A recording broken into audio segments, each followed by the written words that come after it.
warahmatullahi wabarakatuh. Salam sejahtera bagi kita semua. Om Swastiastu, Namo Buddhaya, salam kebajikan, Rahayu. Apa kabar ayah, bunda, dan sobat Insight PAUD yang ada di rumah? Semoga dalam keadaan kondisi sehat walafiat. Salam Insight PAUD. Selamat datang di podcast kami, Insight PAUD.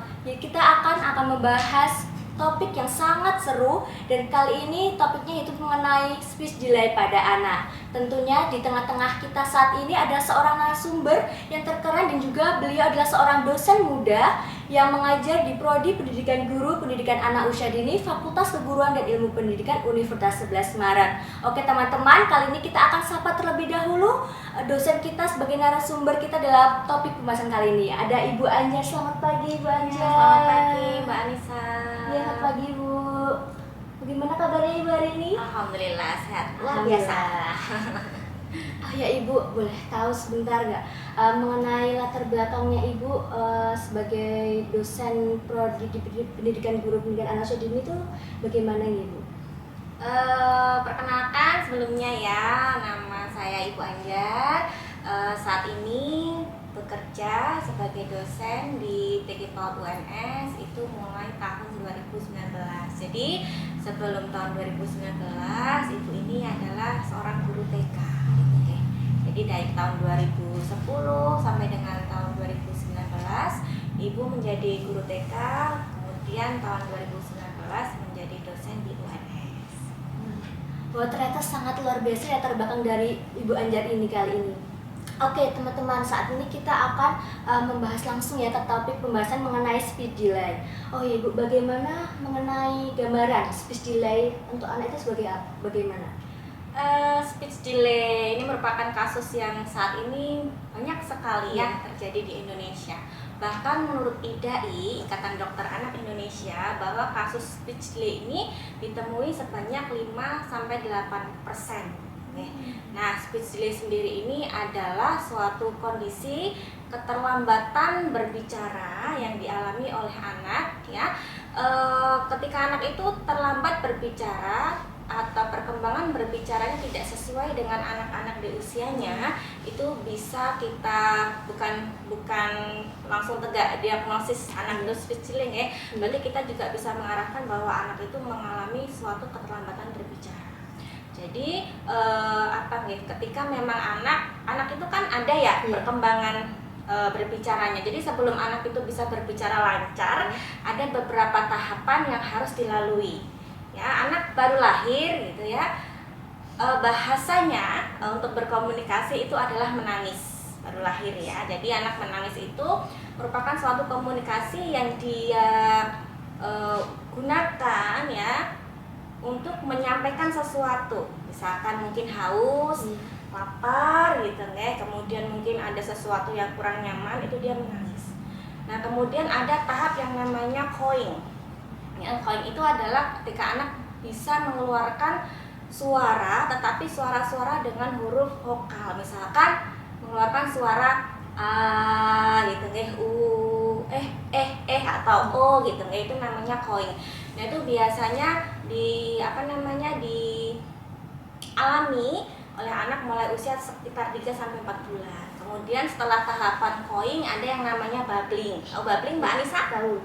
Yang seperti apa babbling? Ba. Jadi mengeluarkan satu suku kata. Jadi misalkan ba, mama, ta gitu, namanya babbling ya. Nah, tahap babbling itu umumnya mulai dialami anak itu mulai usia 6 bulan.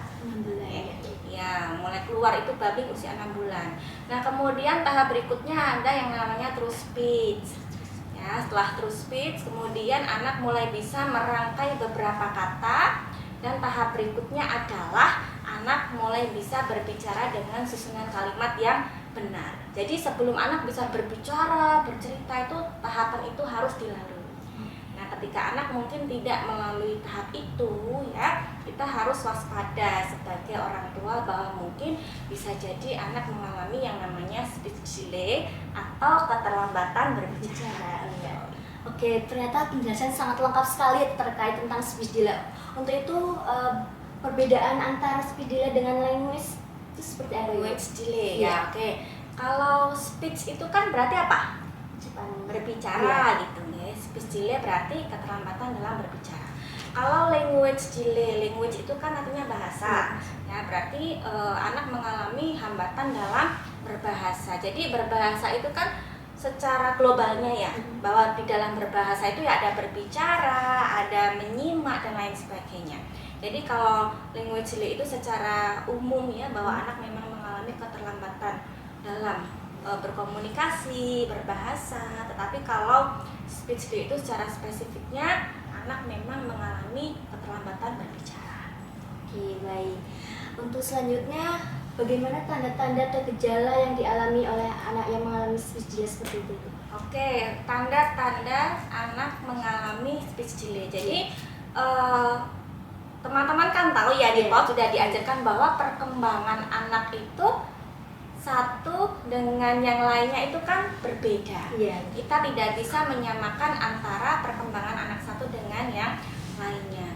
Nah, tetapi di sini kita juga sebagai orang tua harus waspada gitu ya, ketika kita mengalami gejala-gejala atau sesuatu yang muncul itu tidak sesuai dengan tahapan perkembangan usia anak. Ya, khususnya di kemampuan berbicara ini ya, gejala apa nih yang mungkin bisa muncul pada tanda-tanda anak yang mengalami speech delay gitu ya. Yang pertama adalah ketika anak di bawah mungkin usia 6 bulan gitu ya. Anak bayi itu biasanya dia akan merespon ketika ada suara. Ya, mungkin suara motor lewat atau suara bising yang lain gitu kan. Kalau anak bayi itu kan biasanya dia akan langsung secara spontan ya akan merespon ketika ada suara dari sebelah sana. Maka dia akan menengok menengok ke sumber suara. Nah, ketika anak berusia 8 bulan ada sumber suara, dia tidak mencari di mana sumber suara itu bisa merupakan salah satu tanda ya. Nah, kemudian di usia 9 bulan gitu ya, anak ketika dipanggil, misalkan dipanggil namanya gitu ya, siapa ya namanya ya, Adek gitu ya, siapa Sasa gitu ya, dia tidak menengok ya, itu juga di usia 9 bulan ya, itu juga bisa kita waspadai sebagai orang tua. Kemudian di usia 9 bulan belum muncul yang namanya babbling, jadi belum bisa baba, mama itu dia belum bisa, itu juga kita harus waspada gitu ya. Kemudian di usia 12 sampai 18 bulan anak itu belum menyebutkan kata-kata yang bermakna.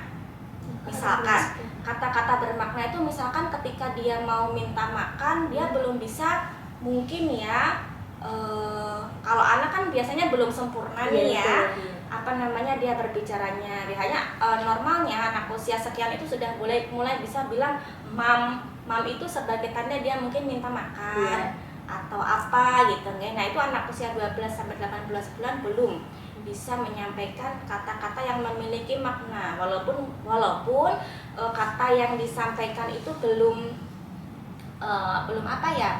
sempurna gitu ya. Tadi ya masih dengan bahasa mereka gitu ya.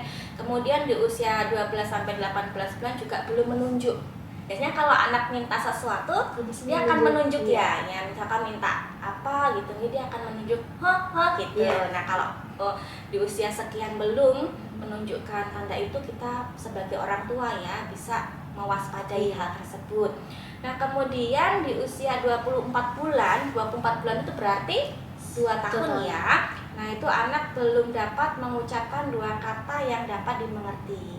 Nah, itu juga bisa menjadi salah satu tanda-tanda anak mengalami speech delay. Kemudian di usia 3 tahun anak belum dapat menyebutkan 3 kata atau lebih. Padahal seharusnya ya anak sudah bisa menyebutkan kalimat ya, minimal 3 kata gitu ya. Kemudian di usia di atas itu anak belum bisa bercerita dengan kalimat yang panjang lebih dari 4 kata gitu ya. Itu merupakan tanda-tanda anak mengalami speech delay atau keterlambatan berbicara. Oke, baik. Kayaknya seru sekali ya teman-teman pembahasannya. Kita lanjut lagi ya mengenai penyebabnya dari speech delay seperti apa, Bu? Penyebab speech delay itu bisa dari beberapa faktor ya. Yang pertama ada yang namanya faktor medis. Faktor medis itu diantaranya adalah ketidaksempurnaan organ-organ berbicara. Misalkan contohnya teman-teman tahu nggak, anak yang mohon maaf ya, mungkin mengalami sumbing. Ya, sumbing itu kan bisa di bagian mulut ataupun bagian rongga mulut ya. Misalkan itu bibir sumbing, kemudian ada gangguan di pendengaran ataupun mungkin di gangguan fungsi otak. Jadi di gangguan fungsi otak itu ada otak yang fungsinya sebagai penerima bahasa atau bahasa reseptif ataupun ekspresif. Nah, ketika anak mengalami gangguan itu, maka itu juga bisa menjadi salah satu faktor anak mengalami keterlambatan berbicara. Ya, misalkan itu akan dialami oleh anak autis, anak ADHD, kemudian anak dengan retardasi mental ataupun mungkin dengan anak dengan cerebral palsy gitu ya. Bagian otaknya ada yang tidak berfungsi ya untuk penerimaan bahasanya. Nah, kemudian tadi faktor medis ya. Kemudian ada yang namanya juga faktor lingkungan. Ya, iya, faktor lingkungan itu juga salah satu faktor yang sangat berpengaruh ya terhadap kelancaran anak dalam berbicara. Nah, faktor lingkungan yang menyebabkan anak menjadi speech delay yang pertama adalah stimulasi yang tidak memadai. Stimulasi tidak memadai itu contohnya adalah anak jarang diajak berkomunikasi, jarang diajak ngobrol gitu ya, sehingga anak tidak mendapatkan stimulasi dari lingkungan. Kemudian ada juga yang namanya screen time berlebih. Iya, screen time berlebih. Jadi kan aturan screen time itu kan kalau anak di bawah usia 2 tahun itu memang kalau bisa sama sekali tidak diberikan screen time. Jadi screen time itu tidak terbatas hanya pada anak nonton HP saja, kemudian tidak terbatas pada anak nonton televisi gitu. Nah, itu seharusnya dihindari di usia di bawah 2 tahun. Di atas 2 tahun pun sudah mulai diperbolehkan tapi dengan batasan gitu ya. Akan lebih baik jika tontonan-tontonan yang diberikan ke anak itu bersifat edukatif ataupun tontonan yang bermakna, dan itu juga harus ada pendampingan. Karena dikatakan bahwa anak yang mendapatkan screen time terlalu dini itu akan menghambat kemampuan berbicaranya.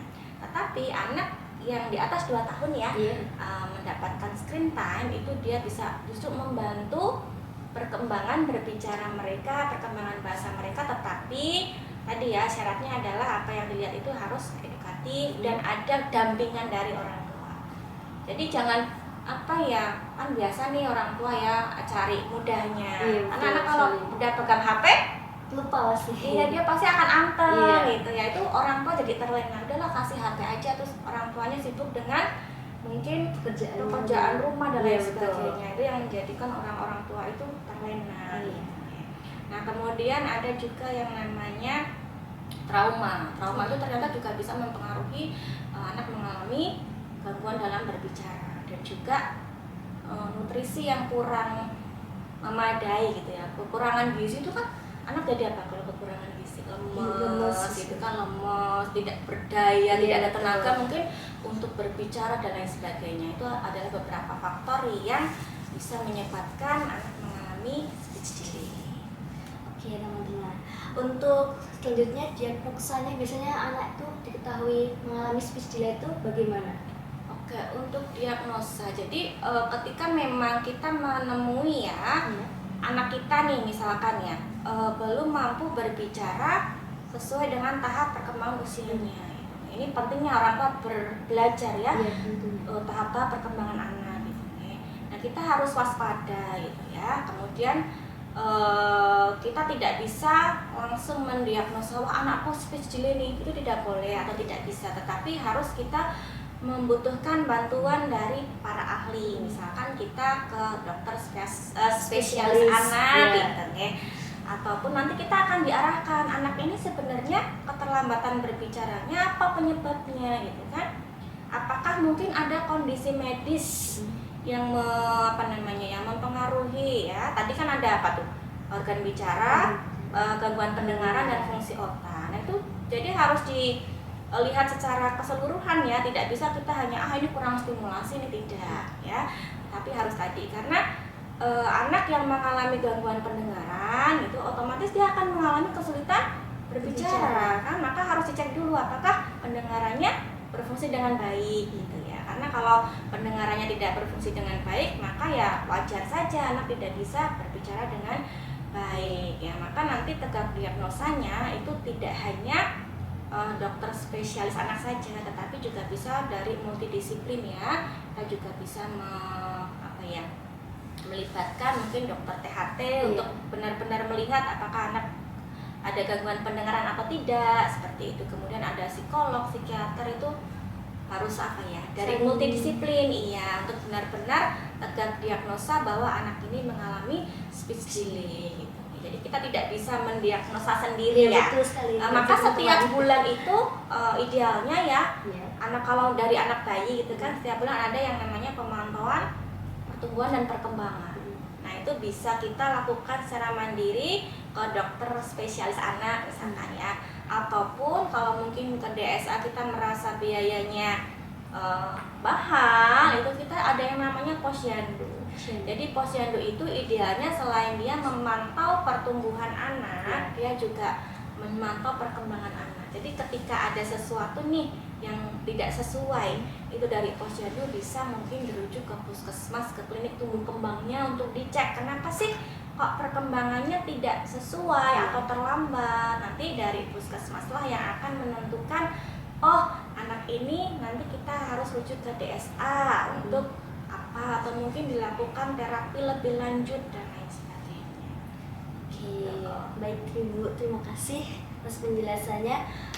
Untuk terapi yang bisa dilakukan oleh orang tua seperti apa? Kalau terapi ini kembali lagi ya, tata laksana ketika kita menghadapi anak speech delay itu harus dilihat dulu faktor penyebabnya.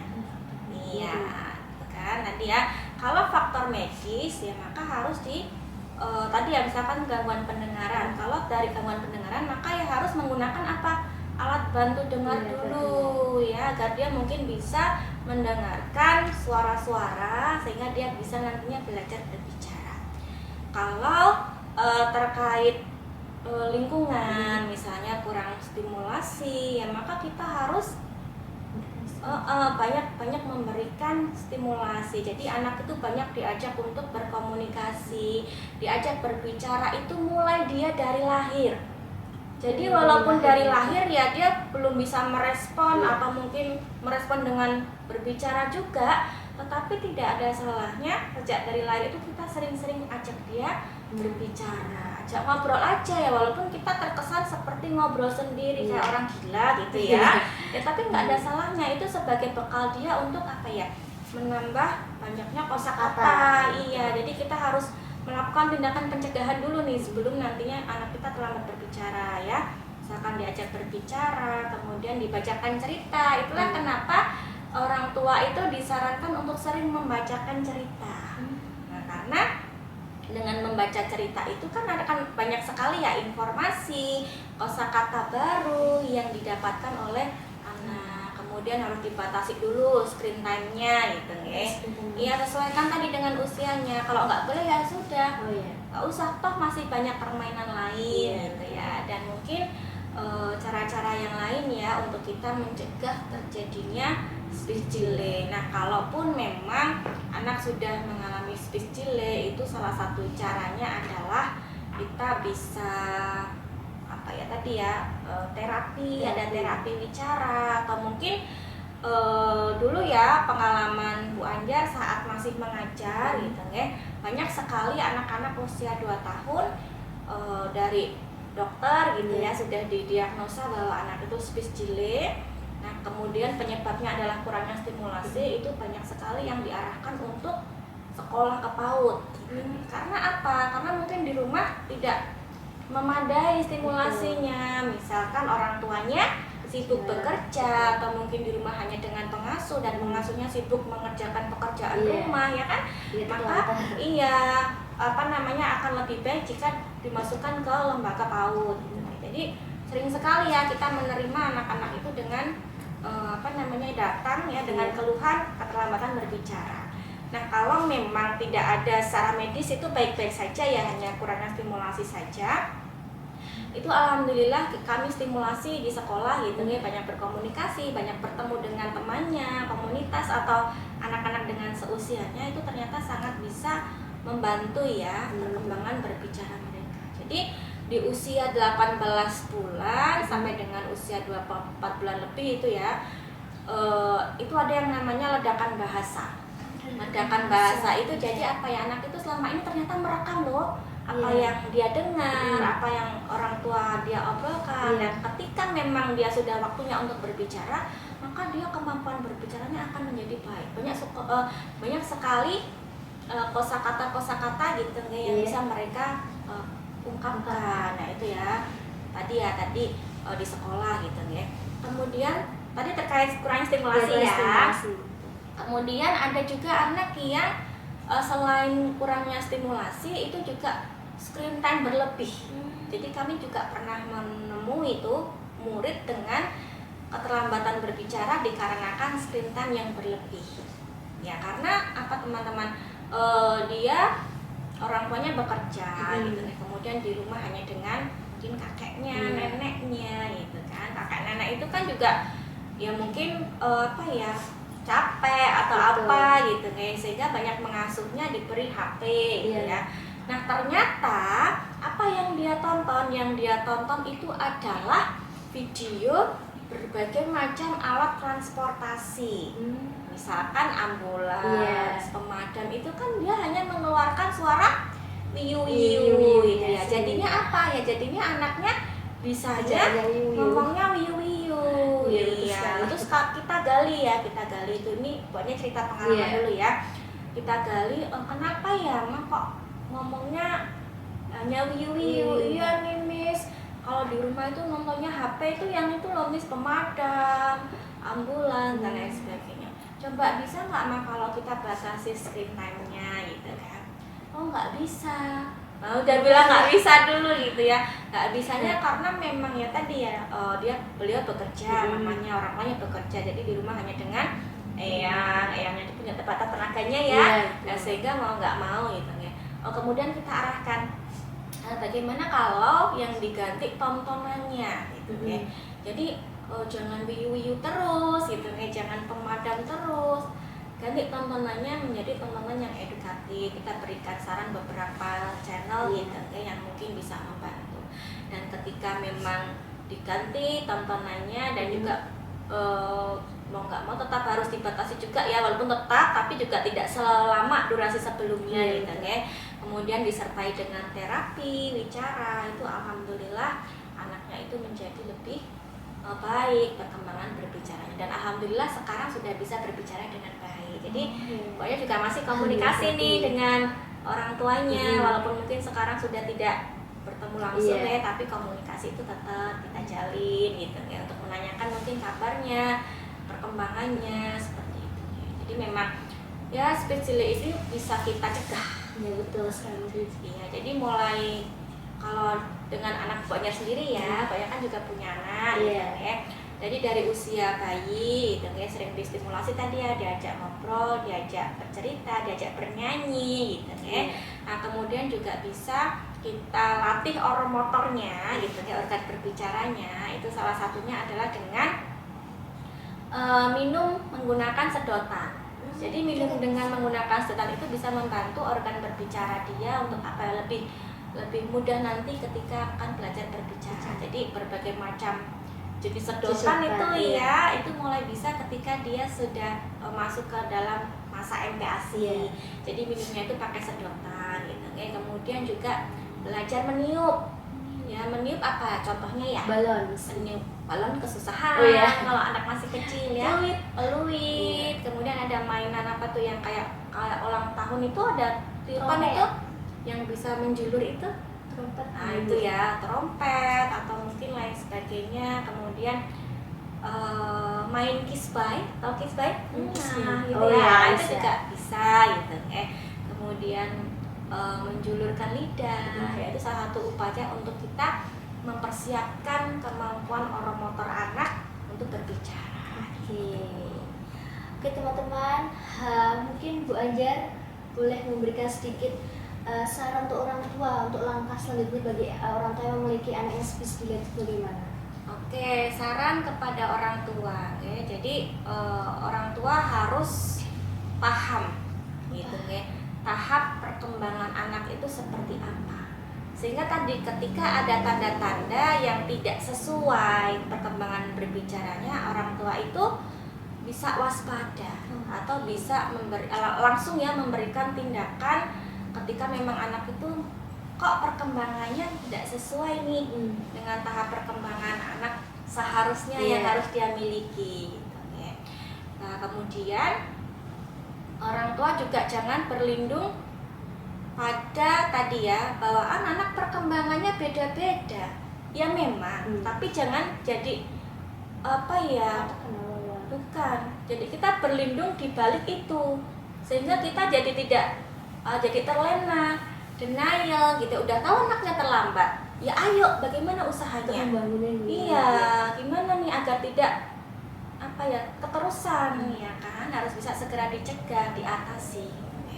Jadi tadi ya, pentingnya orang tua itu juga teredukasi teman-teman untuk mengetahui tahap perkembangan mereka, dan jangan ragu untuk meminta bantuan profesional. Ya, ketika memang kita sudah tahu bahwa anak kita itu mengalami keterlambatan tadi ya, ke DSA atau mungkin kalau ke DSA mahal, terkendala biaya, ada puskesmas. Iya, itu gratis loh bahkan ya. Ke klinik tumbuh kembang itu kita akan dilayani dan nanti akan diarahkan seterusnya harus kemana gitu ya. Itu kemudian juga apa ya, melakukan tindakan-tindakan pencegahan tadi ya, yang seperti sudah Bu Anjar sampaikan, upaya-upaya yang bisa dilakukan orang tua untuk apa ya, mencegah anaknya itu mengalami spesial. Ya, semangat untuk orang tua semuanya ya, untuk membersamai tumbuh kembang anak kita, khususnya adalah di kemampuan berbicara. Karena kalau anak mengalami keterlambatan berbicara gitu ya, itu akan berpengaruh juga ke berbagai macam aspek. Ya, misalkan ke akademisnya gitu ya, ke akademisnya, mungkin ke bagian sosial emosional juga. Anak menjadi apa? Kurang percaya diri. Iya, kurang percaya diri kan ketika anaknya teman-temannya udah bisa berbicara lancar, kok dia belum gitu ya. Kemudian juga apa ya, juga tadi salah satunya bisa menyebabkan tantrum ya, emosi berlebih gitu ya. Karena apa? Anak kesulitan untuk mengutarakan apa yang dia inginkan, dan orang lain juga kesulitan untuk apa? Memahami anak itu sebenarnya tuh pengennya apa. Jadinya kalau nggak ketemu, akhirnya apa? Marah, tantrum dan lain sebagainya. Itu ya Mbak Nisa ya. Terima kasih teman-teman. Semoga tayangan ini bermanfaat untuk kita semua, untuk ayah, bunda, dan sobat Insight PAUD yang ada di rumah semuanya. Oke, terima kasih Bu Anjar telah meluangkan waktunya untuk membersamai kita di podcast Insight PAUD. Jangan lupa teman-teman selalu pantau terus dan like and subscribe media sosial dari Insight PAUD. Saya Anissa Putri Tanirum, mohon undur diri. Pamit. Wassalamualaikum warahmatullahi wabarakatuh. Salam Insight PAUD.